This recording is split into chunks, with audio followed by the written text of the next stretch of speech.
Magpapakabisi nga muna ako ngayong araw na to dahil syempre kailangan nating rumakit. Mainit ang panahon ngayon kaya siguradong papatok itong ice candy na tong ginagawa ko. Ito nga, uumpisahan ko na itong aking chocolate powder.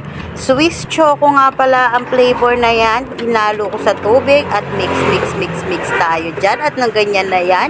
Okay na yan at pwede nating ilagay sa plastic. 1 3/4 nga pala ang gamit kong plastic dyan. At yung pantakal ko naman ay 3/4.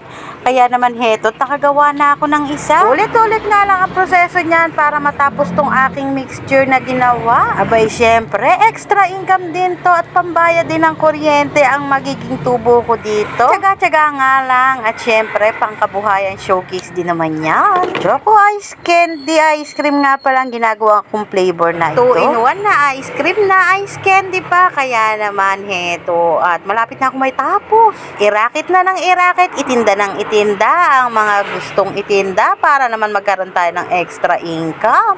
O, heto na ang aking mga nagawa. Nakagawa nga pala ako ng 54 pieces at ibebenta ko siya sa halagang 10 piso. So, yun lang.